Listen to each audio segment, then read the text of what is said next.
All right, it's 2 o'clock. We'll call to order the meeting of the City of Oviedo Development Review Committee. I'll let the record reflect that all members are present either as themselves or through a designated representative.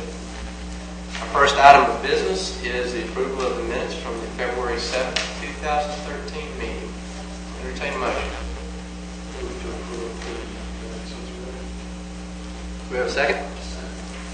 Okay, we have a motion by Mr. O'Rourke, and we have a second by Mr. Aldrich to approve the minutes as written. Is there any discussion? Hearing none, I'll call the vote. All those in favor, please say aye. Aye. All opposed? Hearing none, the motion passes unanimously.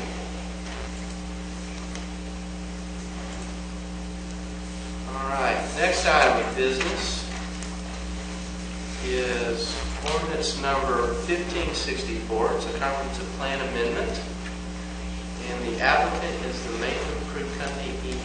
and others. And we hear from staff, please.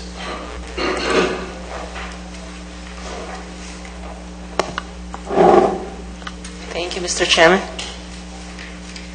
This is a request to amend the city's official future land use map to change the future land use designation of approximately 26.12 acres from Seminole County low-density residential to City of Oviedo low-density residential. The property is located on the west and east side of Lee Avenue, approximately 100 feet north of the intersection of Lee Avenue and Ellendale Avenue. The applicants are Maitland Fruit Company and Inc., Evans Groves, Inc., Pamela Martin and William West, and EP and Miriam Bruce, and the applicant's consultant is Mr. Dave Schmidt with Dave Schmidt Engineering. Comprehensive Plan Policy 1114 requires the city to evaluate at a minimum the following when considering a comprehensive plan amendment request: consistency with the goals, objectives, and policies of the comprehensive plan and the future land use map series, impact on established and projected levels of service, compatibility with existing and proposed land uses as defined and determined in policy 111116, current supply of vacant land already designated for the proposed land use, impact on natural resources, funding commitments for required improvements, consistency with efforts to increase the supply of non-residential lands available for economic use, consistency with efforts to increase the provision of a viable mixture of land uses in a compact walkable area that is accessible to the full range of feasible non-motorized and motorized transportation modes, population impact, and impacts on public schools. You have attached to your report, you have a supporting data and analysis where staff addressed all of those criteria. You also have a map showing where exactly the subject site is located, and I'd like you to refer to the location map.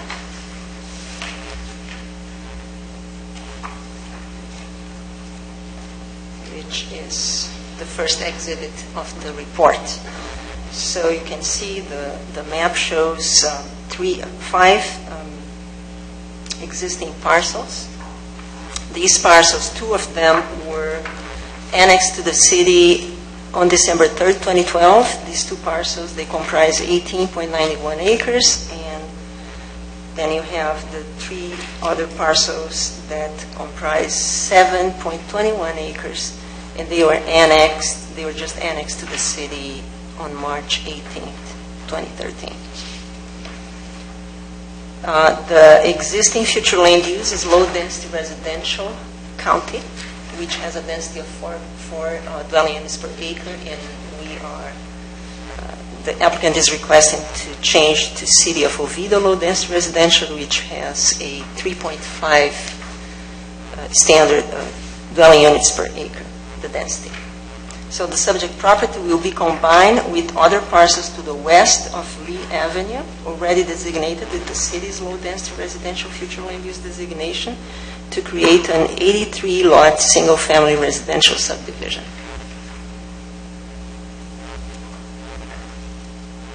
The current zoning district for the subject property is agriculture, Seminole County, and concurrent with this future land use map amendment request, the applicant has filed an application for a zoning map amendment for the 26.12 acres from agriculture, Seminole County district to City of Oviedo, residential R1B district.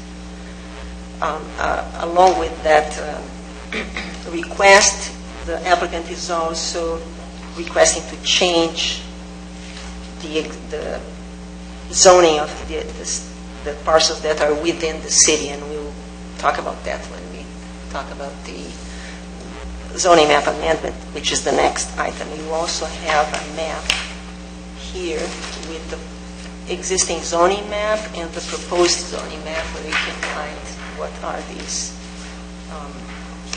sites. The Planning, Zoning, and Appeals Board will consider the future land use map amendment at its Tuesday, April 9, 2013 public meeting.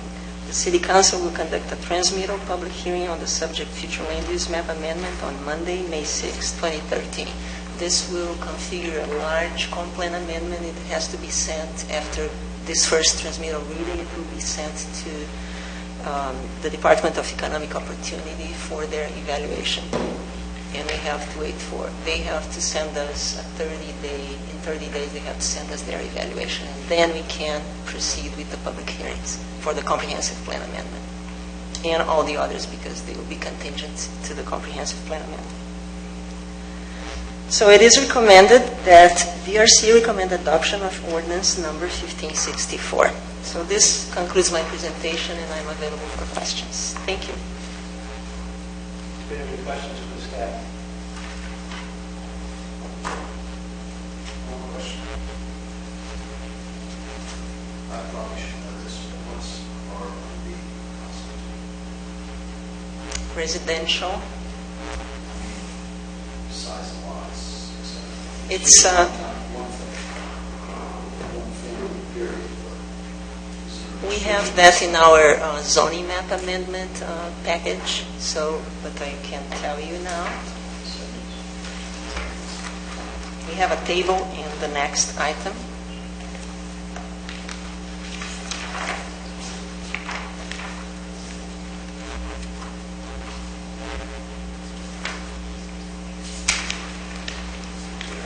Table 3 of the next item, staff reports, has the sizes and all the lot widths of all the residential low-density areas. R1B, the minimum lot size is 6,000 square feet. The minimum lot width is 60 feet. And also there are the minimum building front setbacks and side setbacks.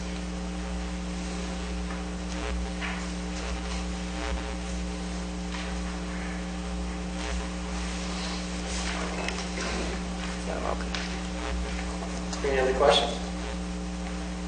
I know. Mr. O'Rourke? I know the drainage was addressed in your assessment. I just want to make a comment that typically with older subdivisions that are existing and newer subdivisions coming in code enforcement, we tend to get a lot of complaints about the drainage impacts of the new subdivision.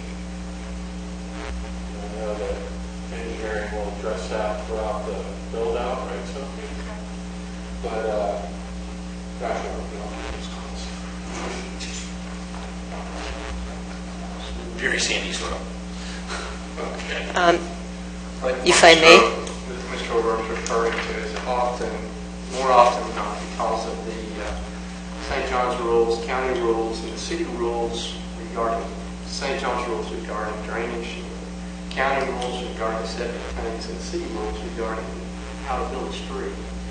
Newer subdivisions tend to be higher than the old ones. I think you just said Jackson up. And when we have storm events, the water tends to flow from the new subdivision over to the old one, and then we have to deal with it. But we try to do the best we can when we're going through the process. I actually had a question. Ms. Pruitt, I just wanted to verify the current Seminole County future land use designation is low-density residential in the county. Mhm. The proposed city designation is low-density residential. Yeah. So the net effect of this request is to reduce the maximum density from 4 to 3.5. Yes.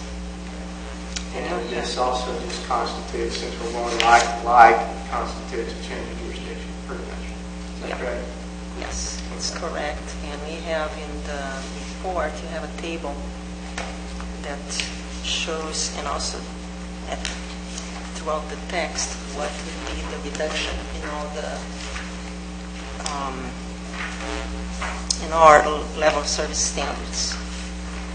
So because we do the analysis on the maximum impact, so the maximum number of dwelling units with the present low-density residential would be 104, and under the city's low-density residential would be 91, so there would be a reduction in 13 dwelling units.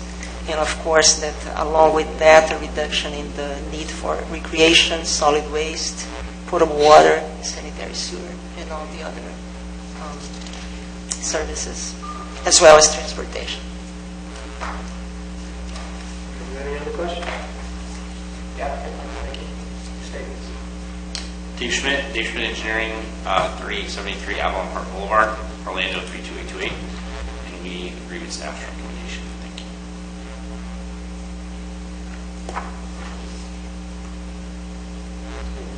Do you have any questions for the applicant?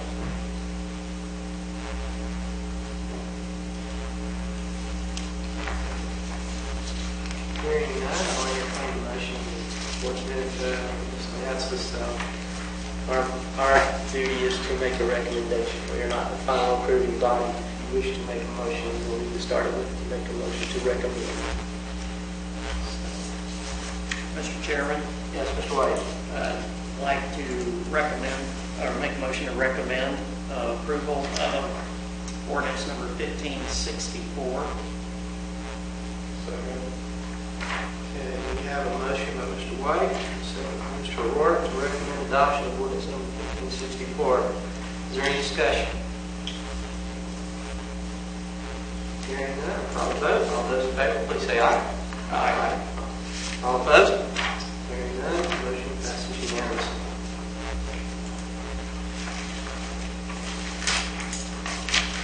Okay, next item on the agenda is a sister ordinance to the last one. It's ordinance number 1565. It's a zoning map amendment for the same property. And the applicant is the Making Improve Company, Inc. and others. And you're from staff, please. Thank you, Mr. Chairman. This is a request to amend the city's official zoning map to change the zoning of approximately 35.14 acres from Seminole County agriculture and city residential R1A to city residential R1B. The property is located on the west and east side of Lee Avenue, approximately 100 feet north of the intersection of Lee Avenue and Ellendale Avenue. The applicants are Maitland Fruit Company, Evans Groves Inc., Pamela Martin and William West, and EP and Miriam Bruce, and the applicant's consultant is Mr. Dave Schmidt with Dave Schmidt Engineering. The purpose of the zoning map amendments, as I said before, is to change the existing Seminole County A1 zoning agriculture, A1 zoning district, residential R1B, for 26.112 acres recently annexed into the city of Oviedo, and to change the existing city residential R1A zoning district to city residential R1B for 9.02 acres, totaling 35.14 acres of residential R1B zoning district. You can look at the map again in your report. It's the first exhibit where you can see the previous locations that we referred to in the complaint amendment item, in addition to some of existing already low-density residential and currently R1A zoning district within the city.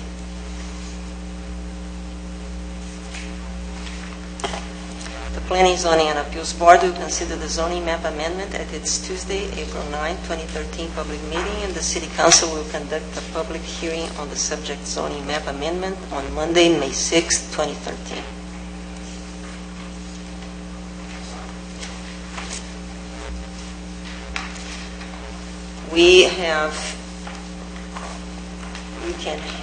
You can see in the report again the existing zoning map and the proposed zoning map, where you have A1 and R1 depicted, and then R1B and R1B depicted in all of them. You can see that the property is surrounded by R1A. It has R2 and R1 in its proximity.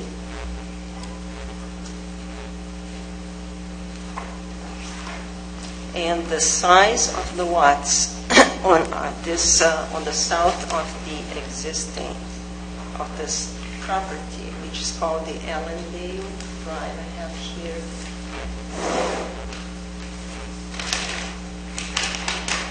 the survey that was submitted, so you have not only the size of the lots, but also you could calculate the area of the lots.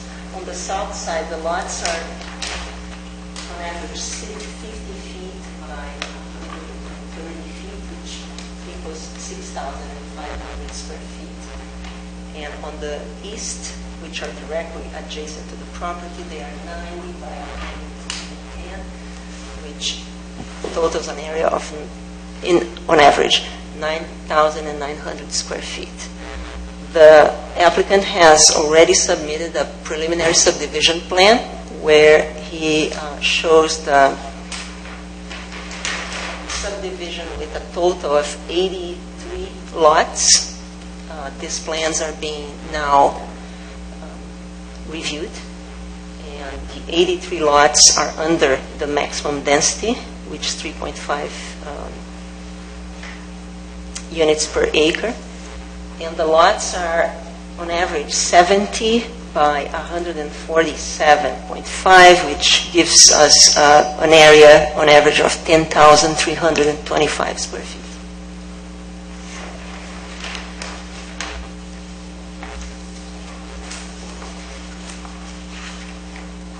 So it is our recommendation that DRC recommend approval, adoption of ordinance number 1564. This concludes my presentation, and we are available for questions. Any questions for the staff? Mr. Chairman, I think I know the answer, but the three lots west of the are one lot that's had a portion in the county and the majority in the city, correct? No, they're already in the city. They were just annexed. But it's all one lot. No. What do you mean? The lot that is being changed, the residential zoning? Yeah, it is still one lot, yes. The ones that are within the city, there are 3 lots, but Right. the area that is being changed Right. is not the whole lot. But I'm just saying that's all one lot. Each of the 3 lots is the demarcation line of the county city is not a lot line. It is. It is. According to the parcel, you mean this one? This demarcation here? It is a lot line, yes.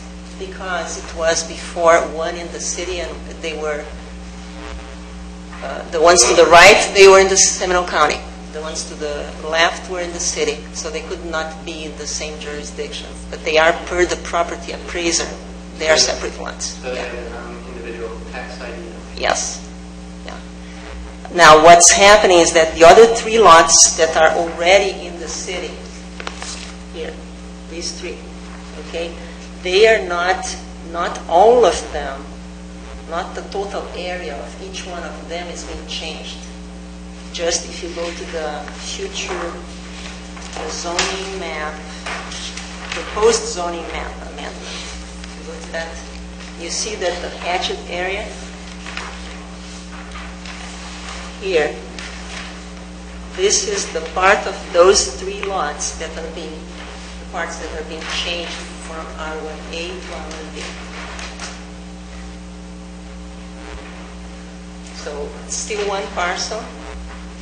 Part of it is being changed, and when the preliminary subdivision plan is done and the final engineering, then the applicant will have to plat this whole area into individual lots.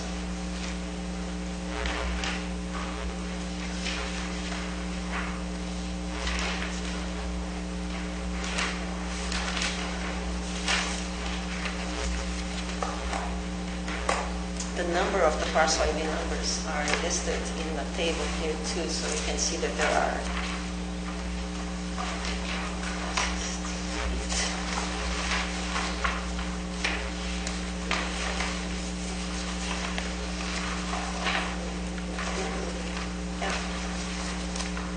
if you go to the supporting data and analysis report for this zoning map amendment on page 4,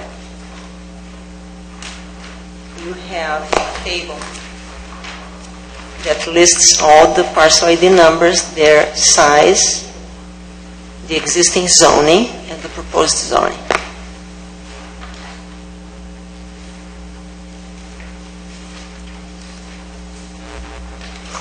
As you can see in the table, when we described the Seminole County Property Appraiser parcel ID number, we added less approximately X acres, because it are the acres that are still remaining in that particular zoning district.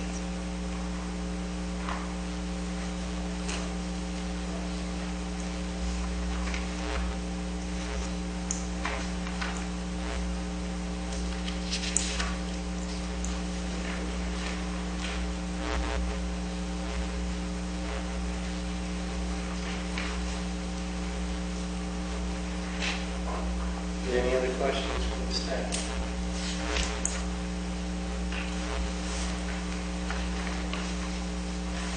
I have a question myself for the staff. Tell me how you determine that R1B is compatible with R1A. We have a compatibility.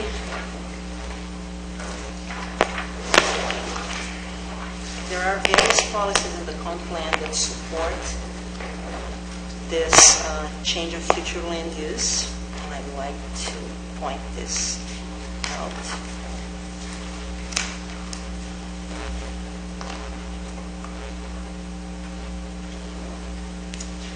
The compatibility is on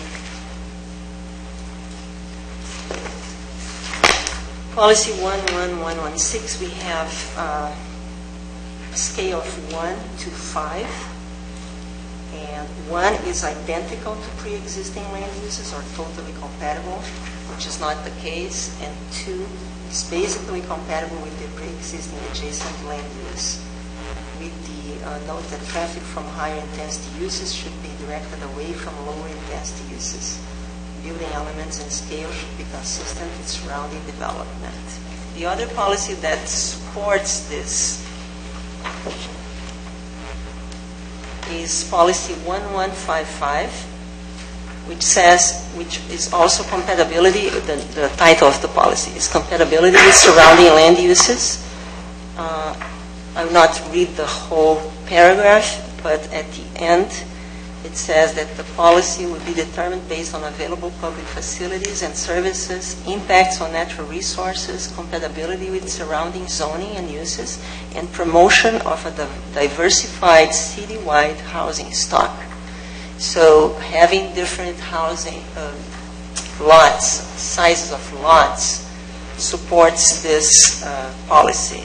And finally, the other policy that also supports this change of zoning is in the housing element, where we have actually 3 policies. One is policy 3139, which said the title of the policy is Diversified Residential Lot Mix. To assure that a diversity of single-family housing is available and to promote a diversity of residential neighborhood design, the city shall regularly monitor lot size diversity comprising the city's housing stock and shall maintain a residential lot inventory. Requests for change of land use or zoning and applications for residential planned unit development shall be evaluated for consistency with maintaining a diversified citywide residential lot mix. On the same page, the policy 31313, which is diversity of housing types for different incomes. The city shall implement strategies to ensure that new housing developments provide a diversity and mix of housing types in order to meet the needs of residents of different income and needs groups. And finally, policy 31314, diversity of housing types for different stages of life. The city shall implement strategies to ensure and encourage the allowance and provision of a variety of housing types appropriate for residents at all stages of life, including but not limited to granny flats, mother-in-law suites, and accessory apartments. I believe that all the policies that I read here, they support this change of zoning. I believe it's important to say that the applicant approached the city requesting a PUD for that with the same lot width. The cities thought that it didn't justify a PUD because it didn't have anything else besides the difference in lot width. On the other hand, it's important to say that R1BB, we don't have any site with this designation in our map. We have the zoning district as a possibility, but we haven't had any type of map amendment that would contemplate that. And it still is under the low-density residential threshold. And on the south, you have the same type of lot. Actually, they will be smaller than actually what they are offering. In terms of area, they are the same as on the east side. So let me recap. The first policy you read to me dealt with compatibility of land use. But did it deal with compatibility of zoning?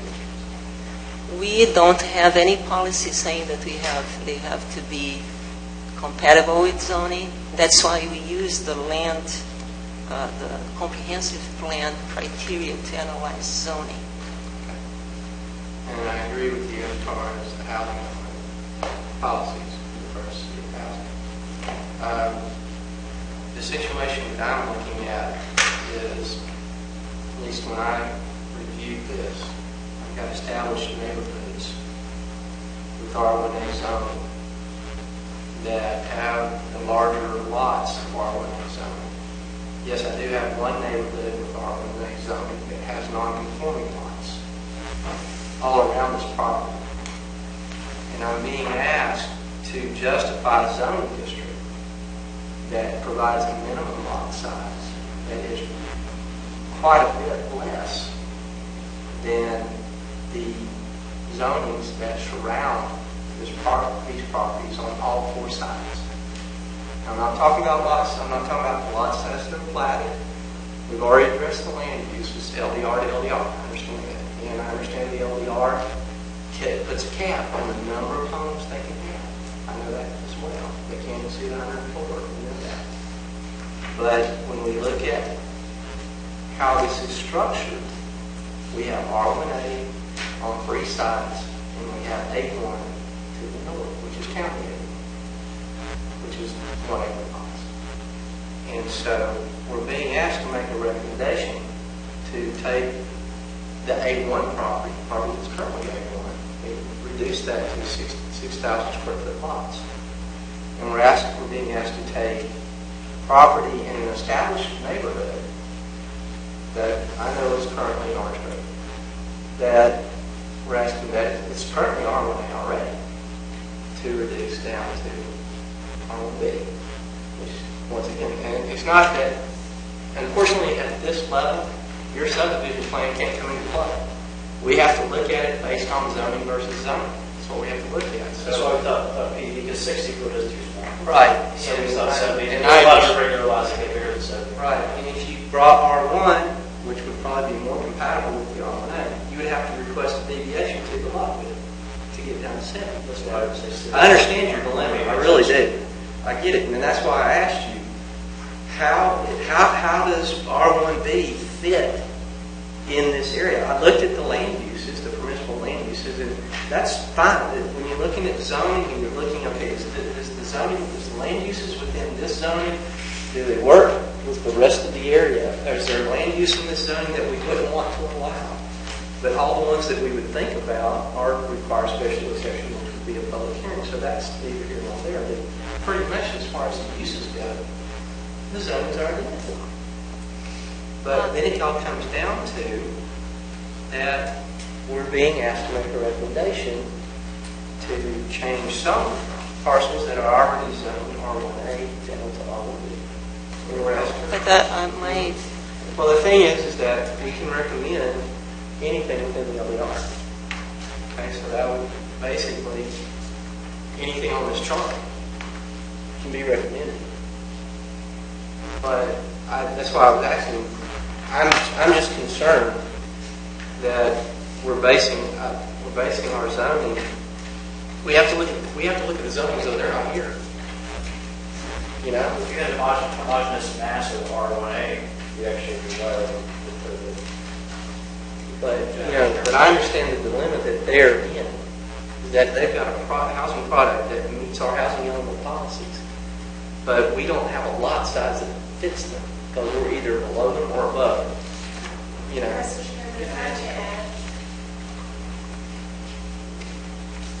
I may add, R2, what it says in our manual, it calls it single family and two family district. This is an R2 district, it's a medium density, single family and two family district generally located in areas with compatible and complete urban services.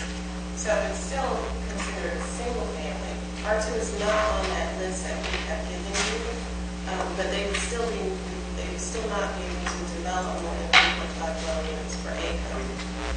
If you look at the lot size, lot width for the R2 is 70 feet, which is more compatible to what they are actually going to put in place. If we can say that R2 is a consistent land use designation with the low density residential, that can also be another option. We don't have a table that says these zoning districts are assigned to these land uses. So if we wanted to consider R2, if you all felt comfortable with that, that would also be another option. I think just with what you just read, R2 is considered a medium density residential. Yeah, So that would be very difficult for us to come in.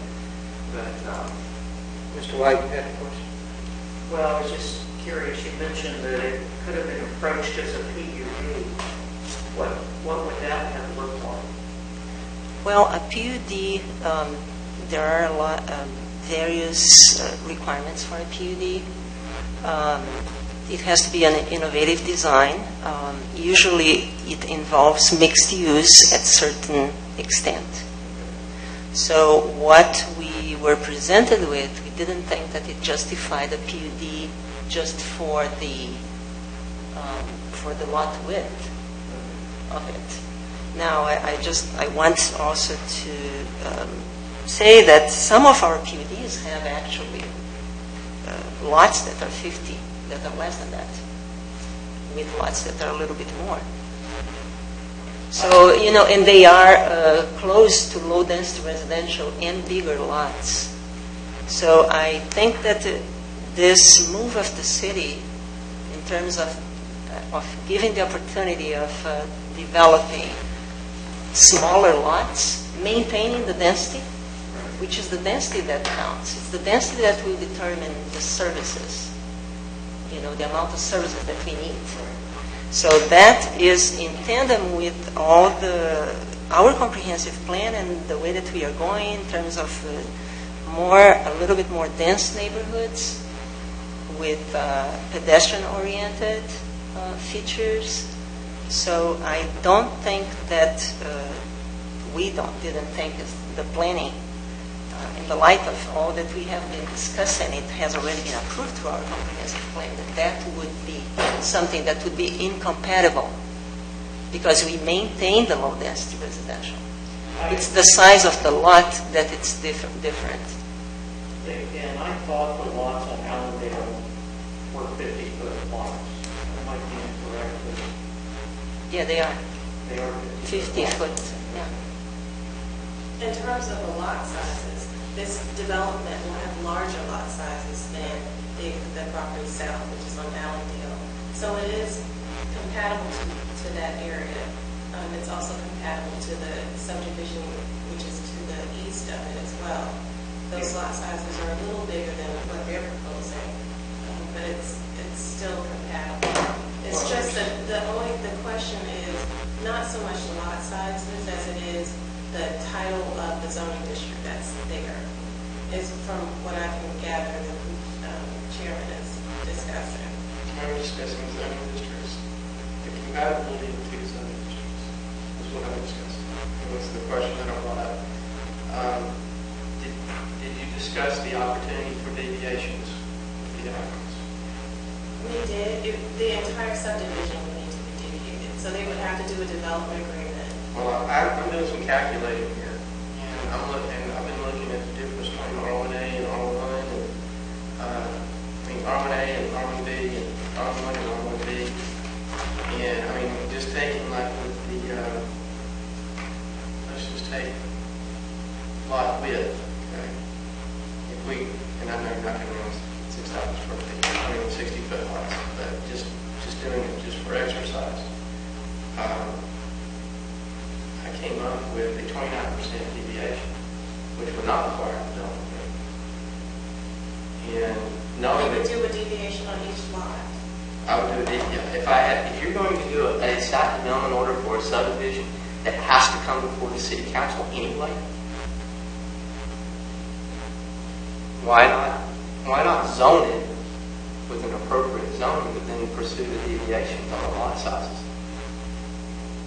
Well, I think that this would add a level of uncertainty to the applicant because he would already have zoned for a certain zoning district that he is not completely sure whether it would be approved by city council. So that's why we also, I have to look at it from, let me flip that for you and say from a city perspective that if I recommend approval and it goes through and or if this board recommends approval and it goes to the PZA, they recommend approval and the city council approves as well, and we have a zoning district that allows 6,000 square foot, 60-foot wide lots, and these good folks decide not to develop it, then the city is left with property that can be developed with lots that are much smaller than what would be around it, except for to the south. But is that a problem? That's my question for a city. I mean, I think that the way we are going in one direction in our policies, that would be something desirable. If you look at Baldwin Park, let's say, since we are discussing this type of issue, you have Asking questions. mansions, and at the same time you have the townhomes, you have the apartments, and so I think that of course, that's going to be up to the boards to decide, but it is, I'd say, compatible and adequate to what is here in our plans. So that's why we thought that it would be more beneficial to have a straight zoning than to have another PUD with another development agreement, which we already had some issues in the past, to have, instead of having a straight zoning. I agree wholeheartedly with not going the PUD route. Don't get me wrong about that. I agree wholeheartedly that having the zoning and everything, like I said, I'm concerned about R1B and what it allows in this particular area. And that's what I want to, that's why I'm asking, tell me how I can say that R1B is compatible with R1A. And that's what I'm trying to get to, because if this board's going to make a recommendation, I want to make sure that we have a good foundation to make that recommendation. And then whatever comes out of this board, I want it placed in the staff report, informing the boards that come afterward why this is compatible. Because just when you look at it, if you look at the map, and you look at the tables, and you look at the uses, you start to question, how is this compatible? How does this zoning district fit in this area? Land use was easy. It was like a line. But in this, we're actually taking areas that are already zoned ROA and we're decreasing. And so that's why I'm asking. I need to know. I need a good, valid rationale to recommend approval. That's what I'm looking for. I didn't find it in the staff. And so I'm looking for it here. The policies on the first spot housing, that's a great supporting for it. But in the end, the question becomes, is R1B a good fit in this area? In the end, I mean, that's really what we're asked to do on this zone. And so that's why I asked the question, tell me how, so that this board can make a good recommendation. I believe that I have already answered when I based my reasons on the comprehensive plan, plus it is a single-family residential, and it doesn't, anyway, it's low-density residential. Even if they were allowed to have 50 lots, they could not build more than 91 houses there. So I think that being single-family residential with a limit on the number of dwelling units is something that, for me, it's compatible enough. Per the comprehensive plan, any type of future land use can have a mixed use. So they could have requested to have a mixed use in that region with, of course, not as much of one commercial use, but much more of housing in single family.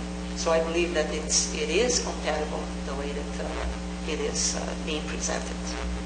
And another thing I might add on to that, the applicant has not spoken, but what we also look at is to make sure that the proposed zoning is consistent with the future land use designation, which is consistent and is compatible with the surrounding zonings as well as the existing uses that are there.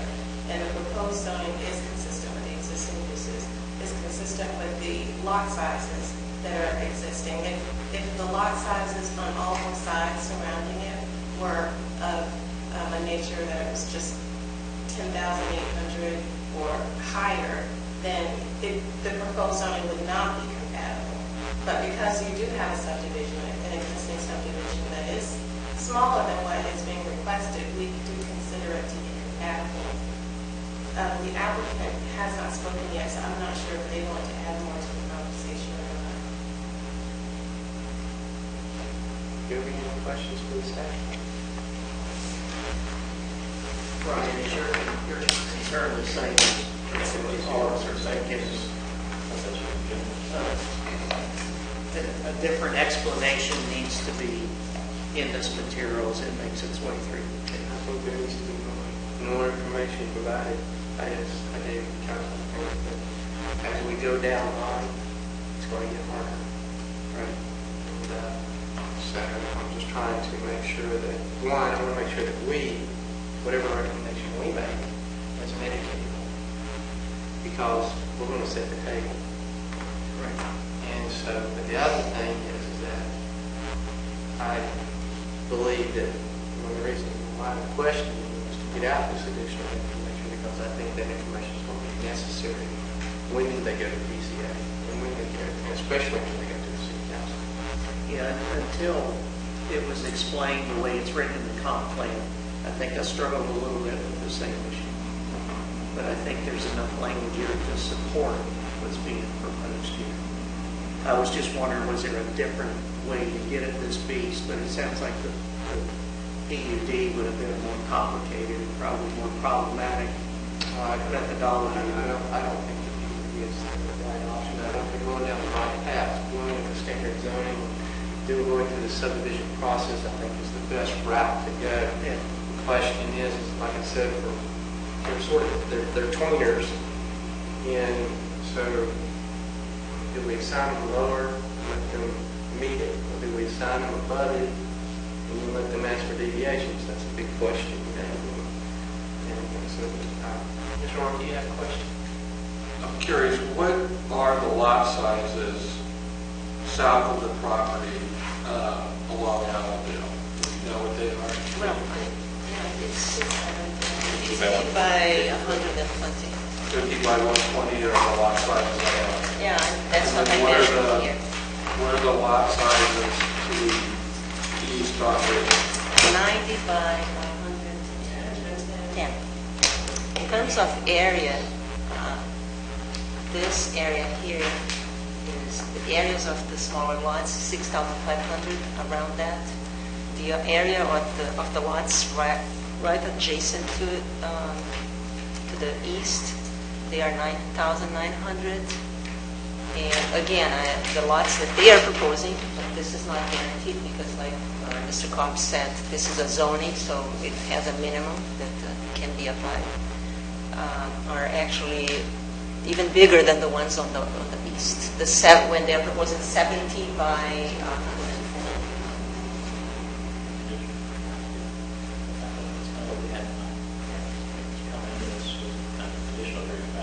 Not to approach the minimums.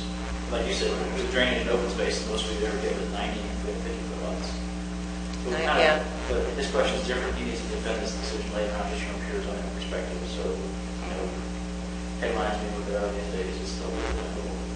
But I don't think we're concerned with that. Other than we try to play in the middle. 50s over here, 90 something over here. 90s are shallow. 90 by 110. I think they're a little cool back there. So we thought 70s by 140, average of 143 plus. I apologize. It's okay. Hold on 1 second. We'll let you do everything. It's okay. I'm pretty middle when it comes to allowing people. But any other questions that we have for the staff? All right. I'll turn it over to the applicant. Drew, I'd like to make some statements, and I'll need you to address. Drew Abel, 558 West New England Avenue, Glen Rock Road, 4% or so from Stony Brook. Just that, even if we stuck to the minimums, virtually the minimums for R1B, we couldn't achieve those with the space, with the open space requirements and the drainage requirements. I don't know if there's an opportunity to do a conditional approval to say, swear to not go narrower than a 7-foot lot. Is there an avenue to go down that way? Not with the zoning ordinance. No, the ordinance is basically, the ordinance assigns you a zoning classification, and there's all kinds of things that our city council can make you agree to on the minutes, on the record in the minutes, and then they would sit there, and when you came back with your subdivision, they would sit there and say, okay, now when you came before us the first time, but the fact of the matter is that the ordinance itself is going to assign the property with the R1B zoning if it is adopted. The good part about it, I'll be honest, my major concern is the properties on the west side and the Lake Charles area. That's my biggest concern. But fortunately, those folks are part of the property ownership, so that's a good thing. And all these sellers are keeping little chunks for themselves. So they're creating their own buffer from one world to another. But like I said, my biggest concern when you look at it on just a zoning perspective, it's not an easy question to answer. But is this a good fit, or are we sticking an enclave in here that's different from everything else? And that was why I was asking these questions. Tell me how it's compatible with everything around it. The main thing I didn't really know, I was afraid the argument was going to be, well, Allendale has smaller lots. And the thing is that, well, if Allendale has smaller lots, those lots aren't conformable. If somebody came in and redeveloped them, they would have to do it differently. I was thinking that too. Not today, maybe 30 years from now. Right. So that right there, we can't really hang our hat on it. Sure. Mr. Chairman, Allendale, it has a medium density future land access plan with an R1. Overland on the south. South Lake Avenue. South of Allendale, we have medium density residential. Mr. Chairman, if I may, one thing that I think it's important in this analysis, and It is medium density residential. It's medium density. Yeah. So the zoning, they would change the zoning to come into compliance with the medium density residential, and it would allow those size lots in that medium density residential. I think that one, regarding this That just issue, makes it worse. Well, it makes it better for them. Yeah. Because it would allow. We didn't have the argument now. We're going to go to FDR now. We've got a zoning district that's not compatible with its land use. That doesn't make it any better. Because medium density allows smaller lot sizes. Well, I So if they understand. wanted to go to medium density residential, they would be compatible and consistent with the adjacent future land use designation, but they want to remain LDR, which is low density residential. Mr. Cobb, if I may, one thing that I believe that it may, in terms of this issue of compatibility and especially the size or the width of the lots, one thing that we have to take into consideration is that the access and the fronts of all these lots that are going to be created, potentially they could be 60 wide, 60-foot wide lots. You don't have the same access as you have to the lots on the east. You don't have the fronts, you don't get from one neighborhood to the adjacent to the other one. What I'm saying is that this subdivision is completely isolated in terms of access from the one on the east and the houses on Lake Charm. So what you see when you get to this development is what you have in Allendale, which is the MDR. So that's what I think that it makes a difference when you start comparing what types of houses or what type of lot width that you have, because you have some of them back to back on the east and some of them on the west. And on the west, you expressed concern about the other dwellers on around Lake Charm. They have much less lots and retention areas, which is something that can also function as a buffer if that would be an issue. So I think that we have also to take into consideration the type of connectivity and the type of, I'd say, access that you have directly, even if they are adjacent, but they are back to back. This type of thing. I would add that as one way of dealing with it. That's the case. It's still your part of the Dave Schmidt again, same address as before.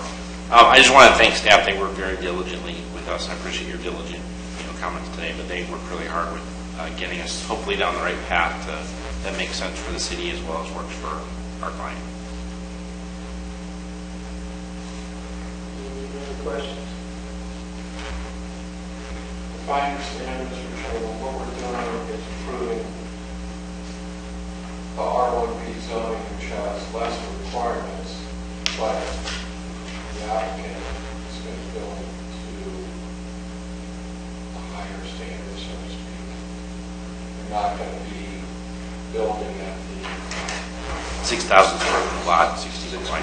Right. but there's no appropriate zoning to reflect 7,000 square foot lots or 7,500 square foot lots. If we had that other zoning, this would be simpler. Yes. The only zoning that we have that would allow a 70-foot wide lot is an R2 that kicks into the medium density residential, and they want to stay. That's what Ms. Pierre was saying.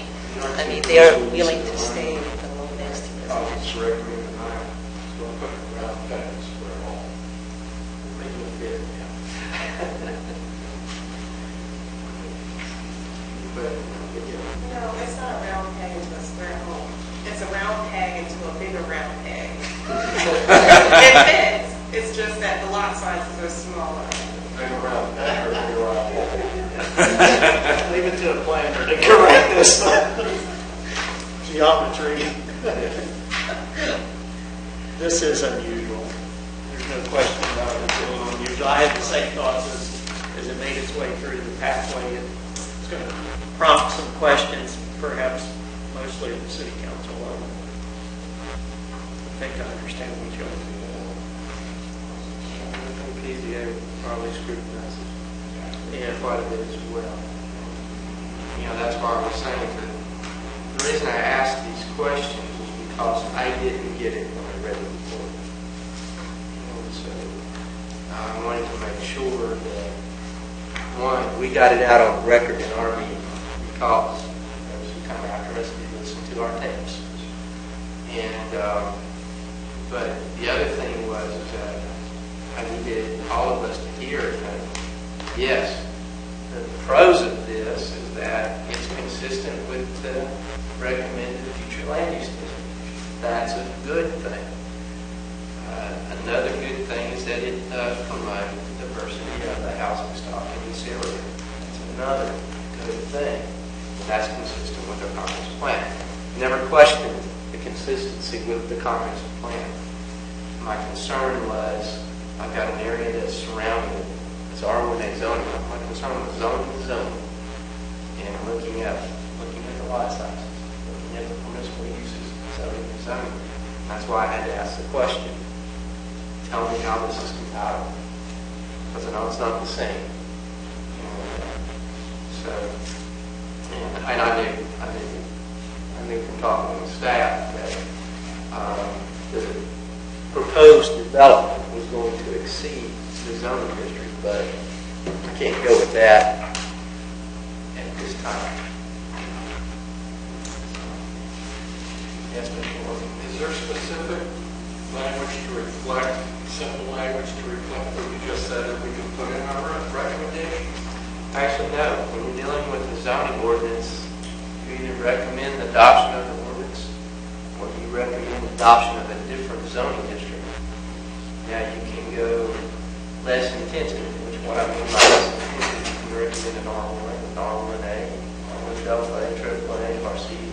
You know, you're going less intensive if you go. You would not be able to recommend R1BB because that's more intensive. But we can, or recommend not. You know, either way, it's going to go on to the next level. But the question, you know, like I said, for me, the question was, can we justify the proposed zoning district as compatible? And that's why it's the question of the same.